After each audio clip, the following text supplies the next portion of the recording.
Hey everybody, this is going to be part one of a two-part little mini thing. Today I'm demonstrating Logic, a couple things I've discovered running Logic on a Mac Studio. This is the Mac Studio Max with 64 gigs of RAM. This is not my final computer. This is just one that I'm going to be doing some comparisons with. My Mac Studio Ultra is still in the mail. It's now been 8 weeks since I ordered it, and we're hoping that it will ship any moment and that I'll have it either at the end of the week or next week at some point. It's sad that we're going into 9 weeks, but such is life sometimes. So I have this Mac Studio Max on loan, and it's pretty awesome. And you could watch a bunch of videos on this computer. I'm not going to be doing like some testing with it at this point, or probably really ever, because every time I do a testing video, I'm interested in certain things, but they're really subjective. But I want to point out just a couple things that I've noticed. And I've got my performance meter here. We have all of the threads turned on. So this is the one with just the 10 cores. And the one I'll be testing when it comes later is the one with the 20 cores, both with the same amount of RAM, more than I'll probably ever need kind of type of RAM. And so a few tests that I was interested in. One of them is doing one of the track stacks.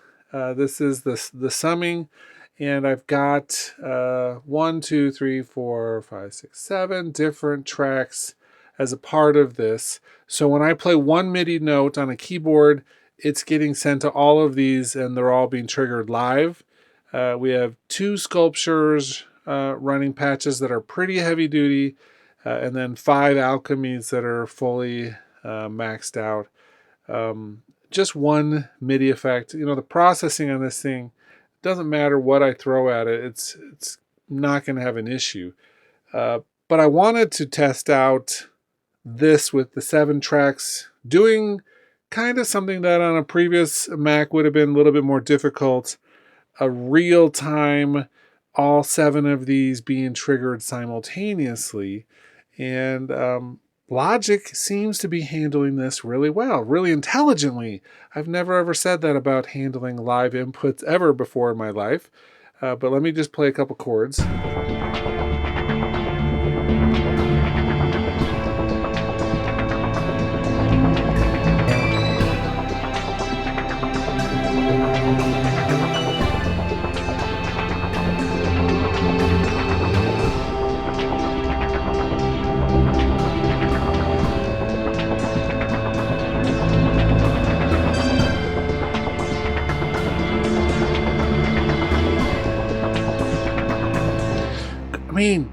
Really fun to play like this with all of these different instruments doing different things. In fact, there's a couple of these that are, for instance, just one voice mono synths or mono instruments. And Alchemy, for instance, you can say only one at a time and always just play whatever note is the lowest. You can make it like a low patch. And then I wonder which one of these, I don't remember. Oh, this one is always the highest note. And so there's something that'll happen.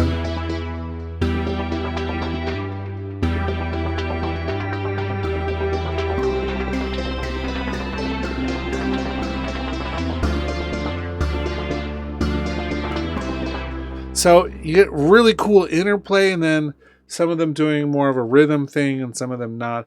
But we're not spiking one thing here. It's definitely splitting this out really smartly. And so we have, the first few chords here doing something, a bunch of chords not doing anything. And it's like I can create very complex live things, and it's all happening. Now I have sound being recorded through the screen capture, which adds one layer of complexity that I wouldn't normally do if I was just doing music. But let's switch this down to 32 for a second.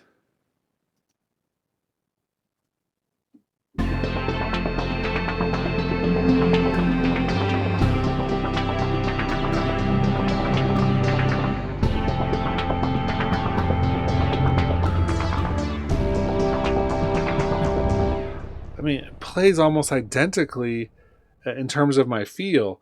But you'll see we have some latency here, and that's because of the screen capture. I mean, this thing goes down to almost nothing when I'm not using the ScreenFlow capture thing. But even with the ScreenFlow happening, the capture, this is incredibly responsive, incredibly, I mean, it's just doing amazing. All of those being triggered real time. A couple of things I noticed right off the bat. One of them being switching projects. So I'm going to do this just very casually here for a second. I'm going to switch over. I've got 6 projects open.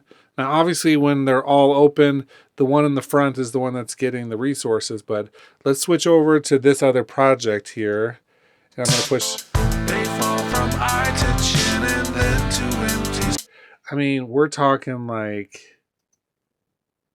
that fast to get to a full project, and I can just push play right away.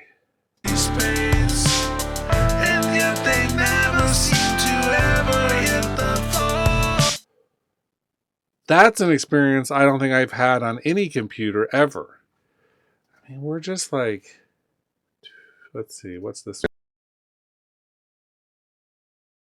Actually taking a second for some reason. I'm not sure why.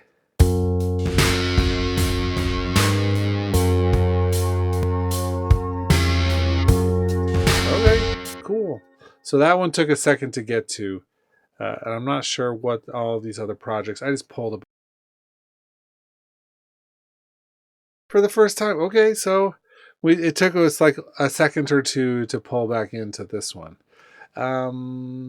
But the one that I'd been going back and forth with was happening so fast.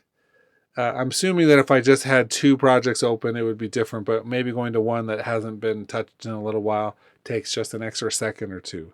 So quick.